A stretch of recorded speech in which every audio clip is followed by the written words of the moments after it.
estamos chegando ao final do nosso estudo de Mateus. Foi uma jornada, longa.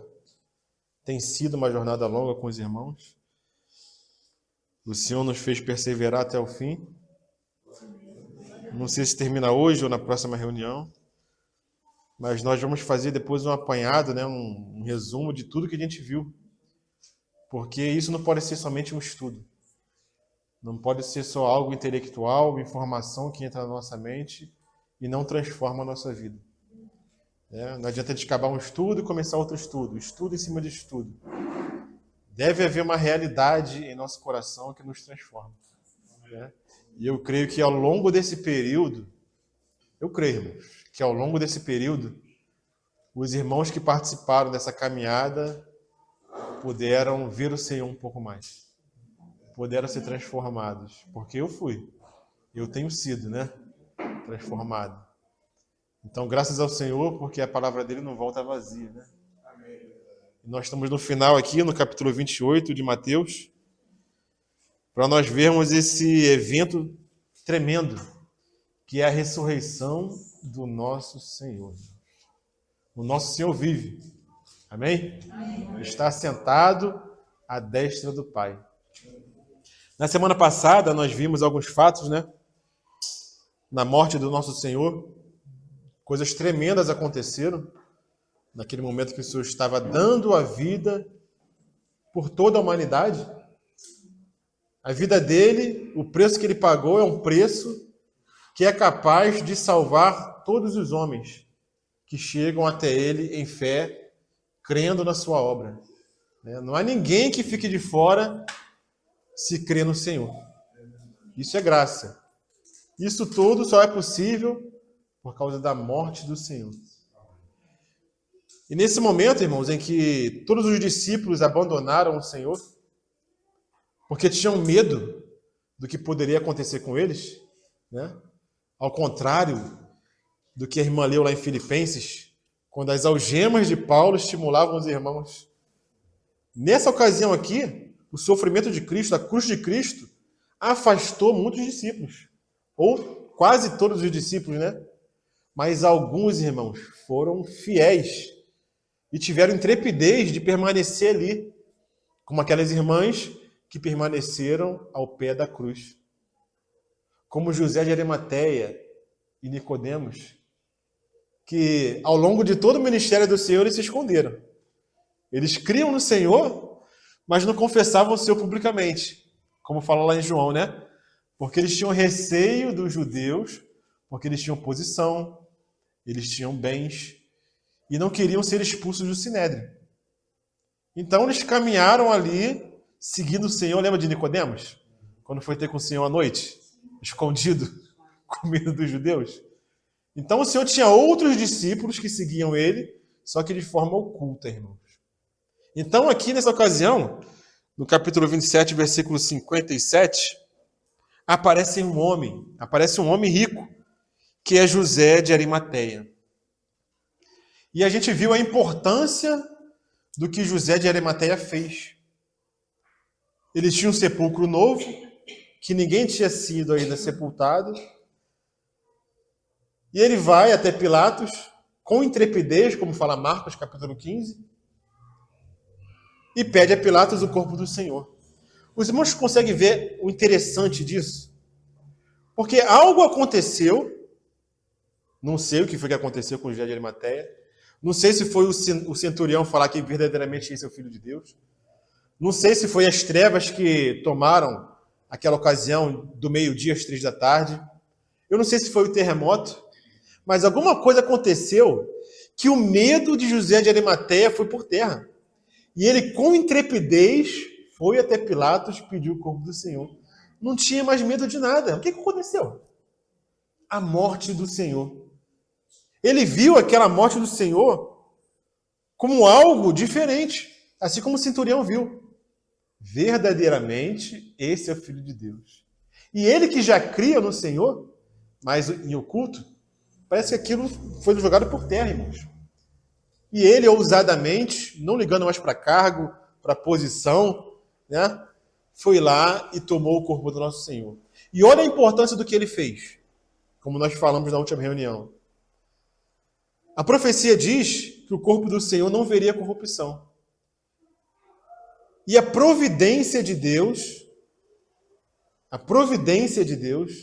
separou José de Arimateia, que era alguém rico, para que o nosso Senhor não fosse jogado numa sepultura aberta, não fosse comido pelos animais, não entrasse em decomposição.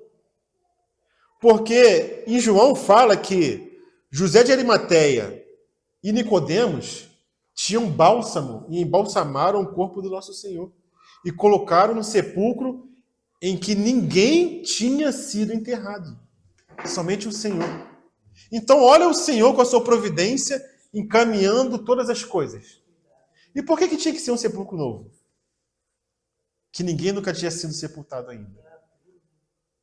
Porque não podia existir dúvida de quem ressuscitou. Era somente o morto que poderia estar ali. Para eles verem que foi o próprio Senhor que ressuscitou. O Senhor não poderia ser sepultado com outros mortos. Né?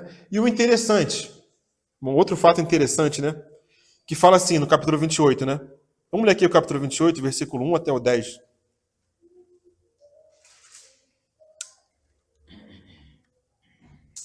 Fala assim: ao findado sábado, ao entrar o primeiro dia da semana, Maria Madalena e a outra Maria foram ver o sepulcro.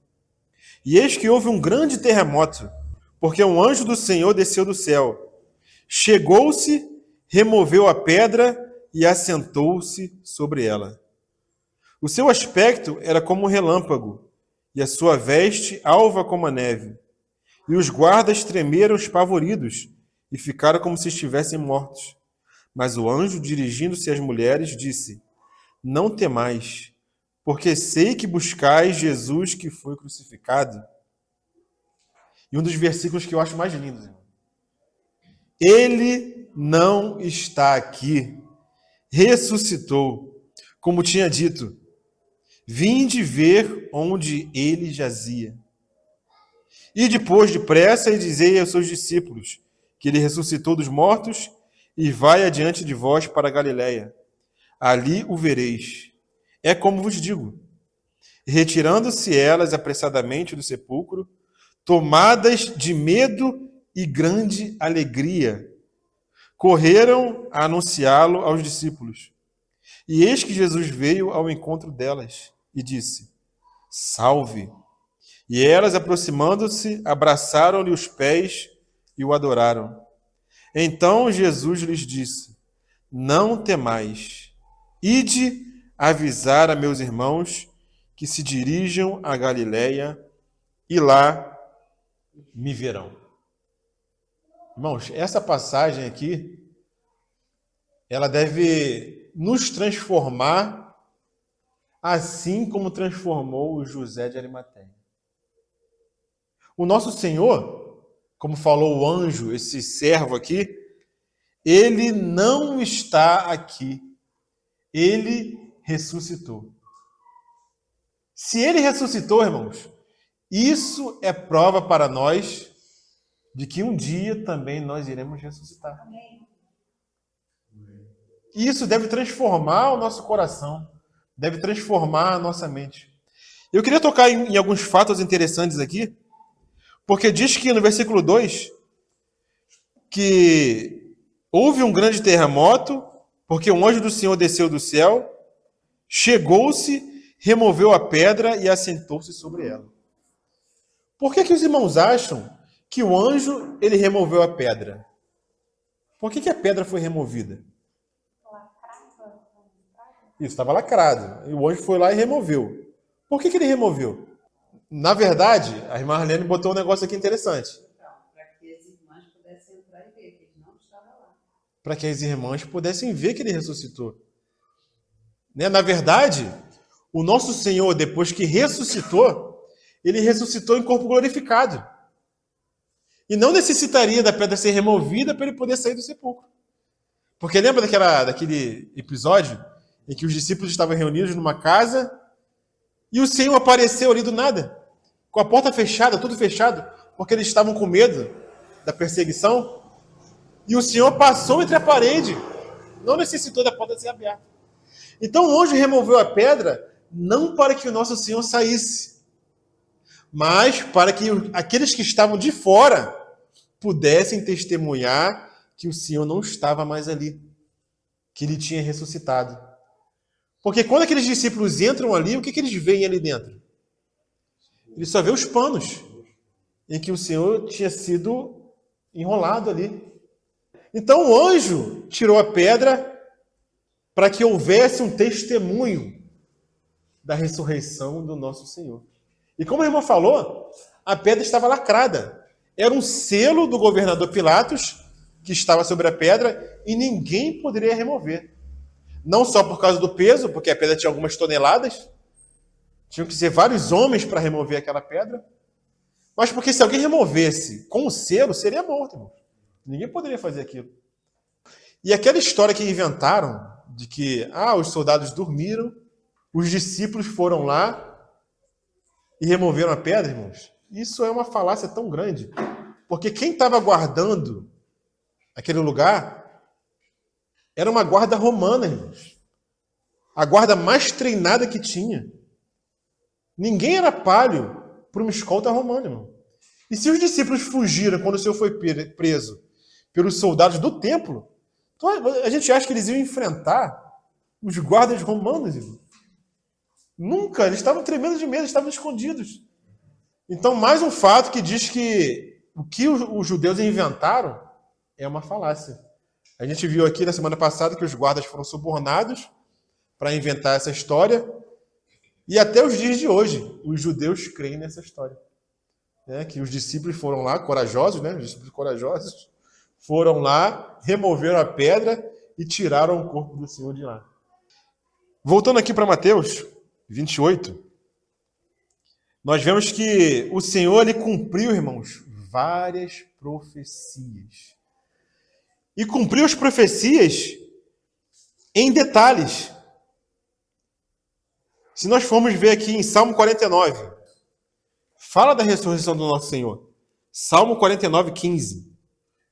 Fala, mas Deus remirá a minha alma do pó da morte, pois ele me tomará para si. Isso fala da ressurreição do nosso Senhor. E Salmo capítulo 16, versículo 10. É um salmo que os irmãos conhecem, né? Pois não deixarás a minha alma no inferno, nem permitirás que o teu santo veja a corrupção. Isso aqui é um salmo de Davi, mas que Davi, quando profetiza, não está falando dele mesmo, mas está falando do nosso Senhor. Salmo 71, 20. Fala assim, Salmo 71, 20. Tu que me tens feito ver muitas angústias e males, me restaurarás ainda a vida e, de novo, me tirarás dos abismos da terra. Então, agradou ao Pai moê-lo.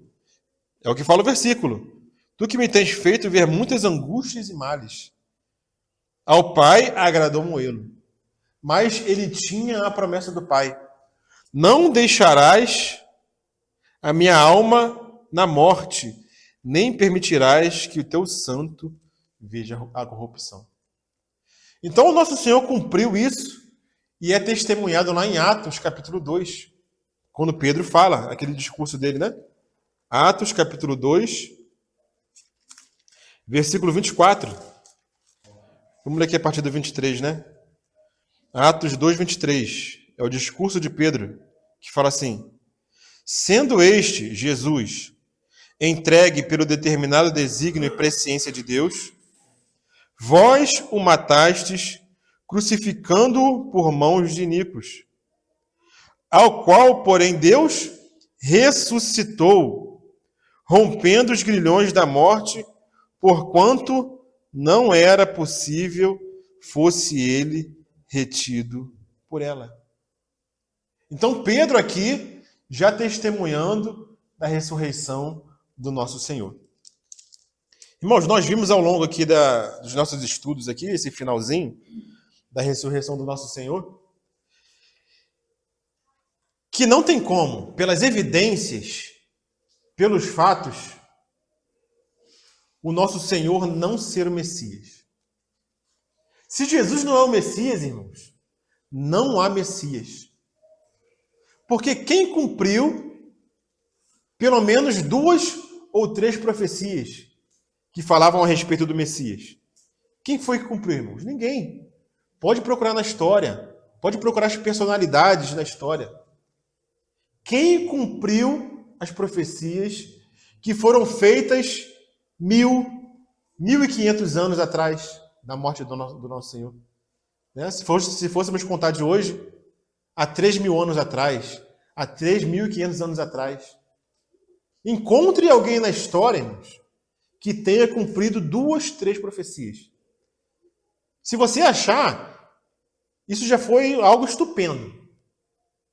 Mas o nosso Senhor, ele cumpriu 333 profecias, segundo o erudito David Hunt, que escreveu aquele livro, né? Jerusalém, o Cálice de Tontiá.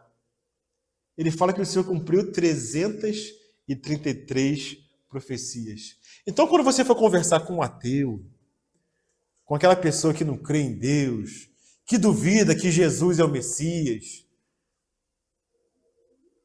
é como fala o professor Olavo de Carvalho, né? Ele fala que o ateu, para crer que Deus não existe, ele precisa ter mais fé do que o crente que crê que Deus existe, irmãos. Porque ele tem que se esforçar muito. Porque as evidências estão escancaradas, irmãos. Tanto pela história, quanto pela arqueologia. Então a nossa fé, ela não é uma fé irracional. Ela é uma fé racional baseada em evidências. Não é algo assim que alguém conta uma história e a gente acredita. Não, irmãos. As pessoas estão há 2.000 anos, desde quando Cristo morreu e se ressuscitou, se debruçando sobre esse assunto, irmãos.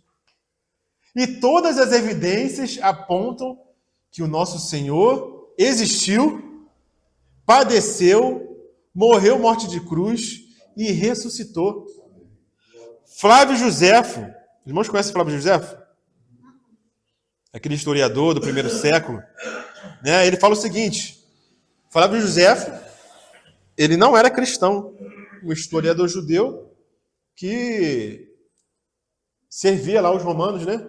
E ele fala o seguinte, com relação ao Senhor: por esse tempo viveu Jesus Cristo, filho de José, que os cristãos creem ser o Cristo. E foi um homem sábio, mas não só sábio, extremamente sábio, pois realizou sinais nunca antes feitos. Isso, irmãos, é alguém que não é cristão. Um historiador que é confiável.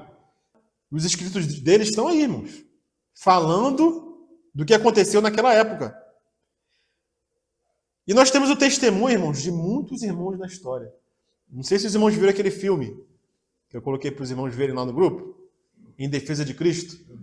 Alguém não conhece esse filme? Lee Strobel, aquele jornalista, né, não sei se é New York Times, algum jornal lá dos Estados Unidos, né? Vou contar a história resumida aqui para os irmãos, dar um spoiler da história, né? Então a esposa dele se converte, né? Um fato lá que aconteceu, mas os dois eram ateus. Então os dois eram ateus, queriam criar os filhos no ateísmo, mas acontece esse fato lá com o filho que a esposa se converte. Ih, irmão, crise no casamento. Um ateu e um cristão. E ele, como repórter investigativo, o que ele vai fazer?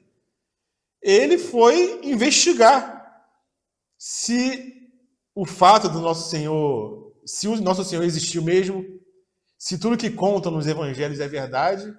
E ele foi investigar para dizer para a esposa que aquilo tudo era mentira, era inventado. E é um fato real. Esse filme é baseado em fatos reais, né? E ele foi investigando. Cada vez que ele investigava, ele ficava mais incomodado com aquilo, né? Ele não queria acreditar, mas os fatos não deixavam ele ver de outra maneira.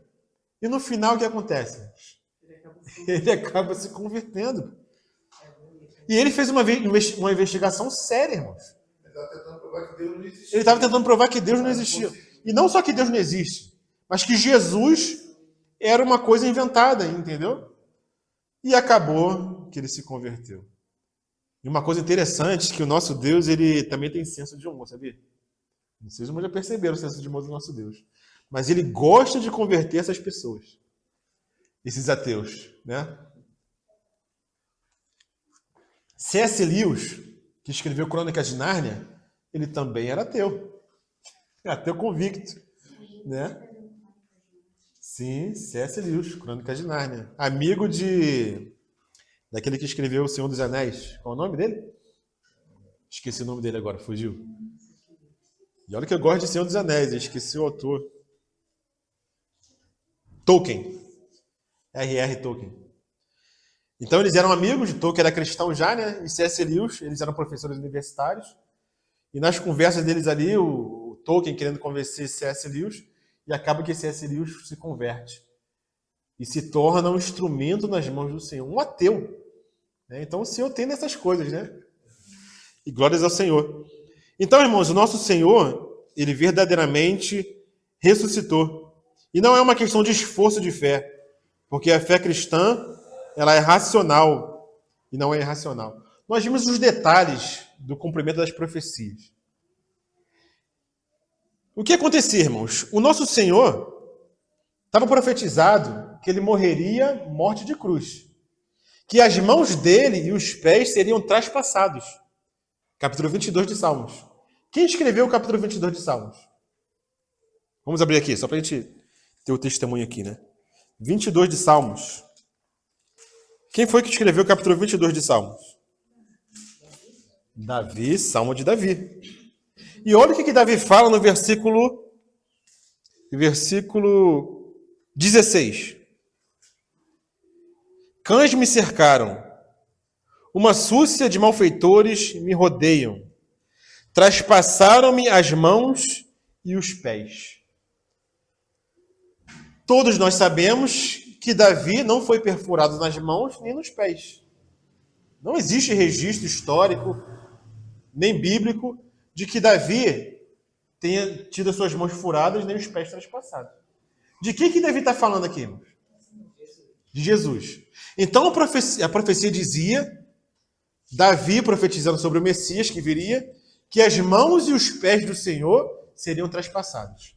Mas interessante que os judeus, eles só poderiam matar por apedrejamento. Os judeus não poderiam matar ninguém perfurando as mãos nem os pés. E essa profecia foi feita 1000 anos antes do nosso Senhor vir à Terra. Não existia a morte por crucificação. Tempos depois, os persas inventaram a morte no madeiro com uma estaca. Uma estaca, né? Colocavam ali uma estaca, prendiam ali o criminoso na estaca, ou o inimigo na estaca, e matavam o inimigo ali. Isso que os persas inventaram foi muito depois dessa profecia de Davi. E depois dos persas, os romanos aperfeiçoaram isso que os persas inventaram. Os persas inventaram uma estaca. Os romanos foram cruzar a estaca com outro pedaço de estaca aqui assim. E criaram a cruz. Então, eles criaram esse decreto da morte de cruz? Sim, os romanos que inventaram a cruz. Desse jeito. Mas foi um aperfeiçoamento do que os persas inventaram anos antes. Séculos antes, entendeu? Então os persas inventaram somente uma estaca. Os romanos aperfeiçoaram cruzando uma estaca no meio. Era só um pau assim e os romanos colocaram um pau cruzado, né? Então inventaram a morte de cruz. E Jesus vem anos, séculos depois, no tempo que os romanos estavam governando, sendo condenado pelos judeus. Os judeus só poderiam matar por apedrejamento. E na providência de Deus, olha só, irmãos, na providência de Deus, os judeus tiveram que entregar Jesus para os romanos para que a profecia fosse cumprida, irmãos. Irmãos, se a gente não se admira dessas coisas, irmãos, porque somente com morte de cruz, as mãos e os pés do Senhor poderiam ser traspassados. Irmãos, eu lendo essas coisas e meditando sobre essas coisas, se Jesus não é o Messias, irmãos, não existe Messias. Outra profecia aqui no versículo 18, do capítulo 22 de Salmos. Repartem entre si as minhas vestes, e sobre a minha túnica deitam sorte. Como, André, que o Senhor na cruz poderia obrigar os soldados romanos a repartirem a sua roupa e lançarem sorte sobre a sua túnica? Como, irmãos, que o Senhor teria alguma interferência nisso? Providência divina, irmãos, para que tudo se cumprisse na pessoa do nosso Senhor. Um outro fato, para a gente ver a mão do nosso Senhor guiando a vida do nosso Senhor e o cumprimento das profecias na vida dele. Vamos ler aqui em Mateus 26, que a gente já passou por aqui. Mateus 26. Qual que era a intenção das autoridades quando eles intentaram matar o Senhor? Versículo 5 de Mateus 26. Qual era a intenção deles, irmãos? Não mataram durante a festa, né, para não ter alvoroço. Olha, as autoridades decidiram matar o Senhor quando? Depois da festa. Quando foi que o nosso Senhor morreu? No dia exato da festa. No dia que o Cordeiro era apresentado. Mas como assim? As autoridades não decidiram matar o Senhor depois da festa da Páscoa para que não tivesse alvoroço entre o povo? Como é que algo acontece diferente do que eles decidiram? Se não for por providência divina, irmãos. Porque o Cordeiro que estava profetizado no Antigo Testamento, ele deveria morrer na Páscoa. Era o nosso Senhor, o Cordeiro Pascal, irmãos. Então ele deveria morrer durante a Páscoa e não depois da Páscoa, irmãos. Conforme as autoridades decidiram aqui. Mas no dia da Páscoa, irmãos, na sexta-feira, por providência divina, acontece alguma coisa ali, alguma coisa aconteceu, que a profecia é cumprida. Era só um dia de Páscoa. Oi? Era só um dia de Páscoa. Sim, o dia da Páscoa, né? Se a gente for ver lá em Levíticos, tinha um dia determinado para a Páscoa. Se a gente ver aqui em Levítico 23, né? Deixa eu abrir aqui para os irmãos. Levítico 23. Aqui, ó. 23, 4. Fala assim, ó. São estas as festas fixas do Senhor, as santas convocações que proclamareis no seu tempo determinado. No mês primeiro, ou seja, no primeiro mês, aos 14 do mês, no crepúsculo da tarde, é a Páscoa do Senhor.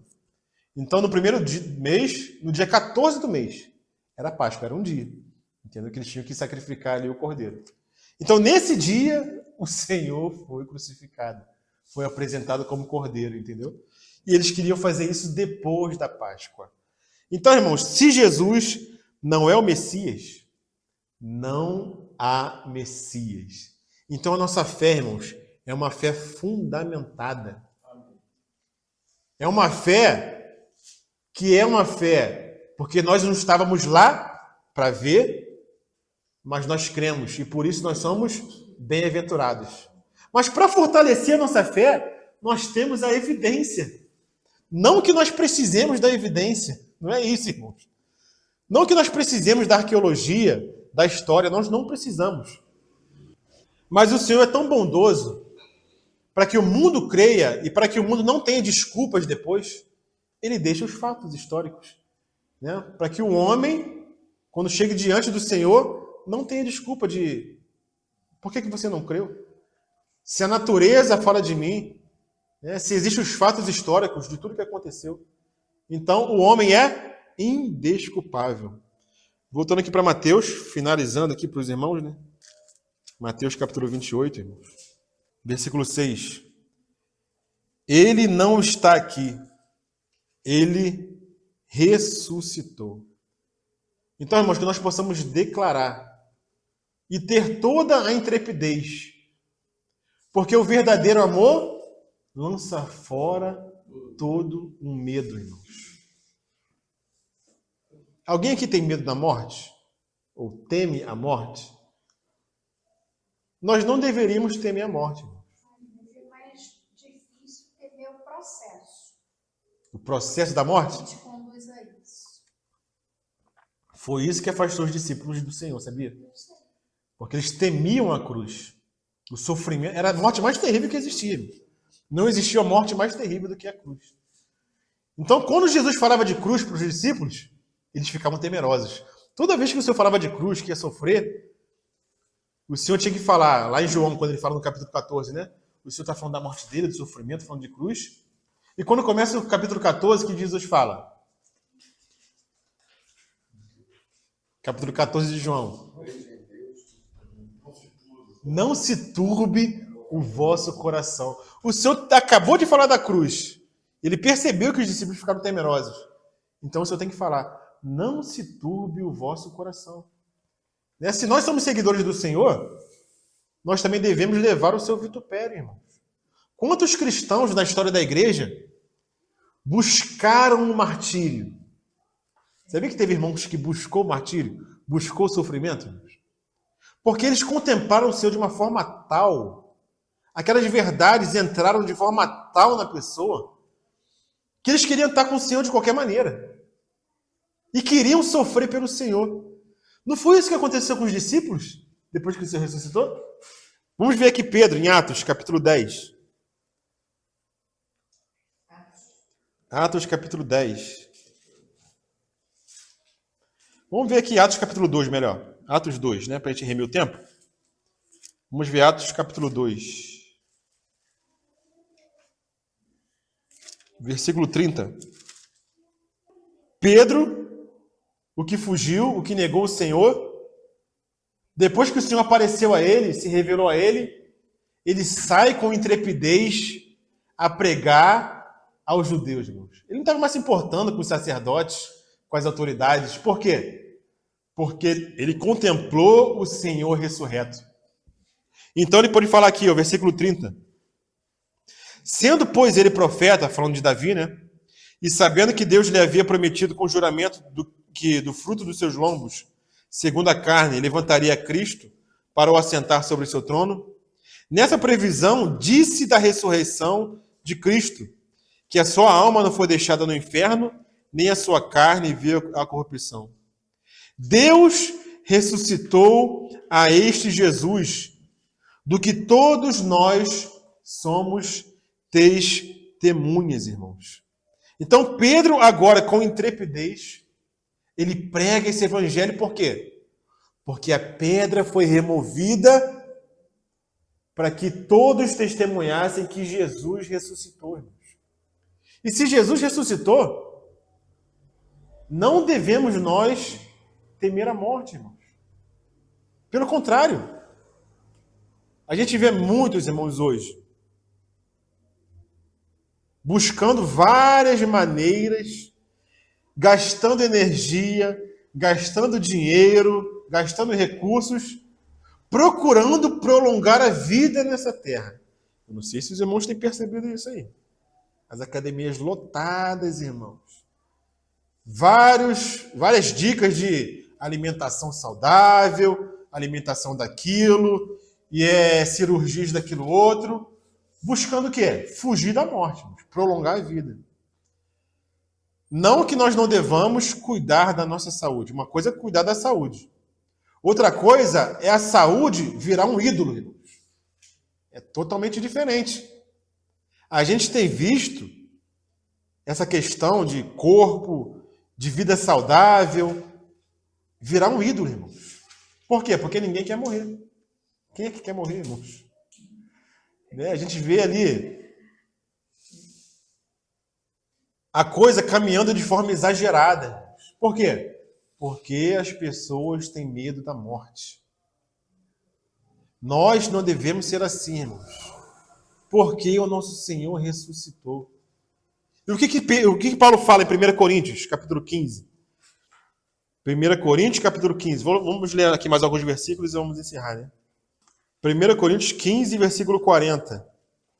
Fala assim: e há corpos celestes e corpos terrestres, mas uma é a glória dos celestes e outra a dos terrestres. Uma é a glória do sol e outra a glória da lua e outra a glória das estrelas. Porque uma estrela difere em glória de outra estrela. Aí Paulo, contemplando essas coisas, contemplando a lua, contemplando as estrelas, o sol e a sua glória, o que ele fala? Assim também a ressurreição dentre os mortos. Irmãos, olhando essas coisas, ele vê a ressurreição dentre os mortos. Ele está contemplando algo, irmãos, pensando na ressurreição dentre os mortos, porque um vai ressuscitar com uma glória, outro vai ressuscitar com outra glória. Isso está escrito nas estrelas, sabia? É o evangelho escrito nas estrelas, irmãos. Então, olha a contemplação de Paulo. Paulo não está preocupado com a vida. Ele chega até uma hora que ele fala: não sei se é melhor eu viver ou se é melhor morrer. Eu não sei o que eu vou escolher. Que ele poderia escolher. É melhor viver ou é melhor morrer? Para ele, tanto faz, né? Porque vivendo ou morrendo, ele estava com o Senhor. Será que o nosso coração, irmãos, vive dessa forma? Ou a gente vive preocupado com o dia a dia, correndo atrás do vento? Porque isso é correr atrás do vento, irmãos. Isso é tentar segurar a água com as mãos. Não é? Ou a nossa vida não está escondida com Cristo em Deus?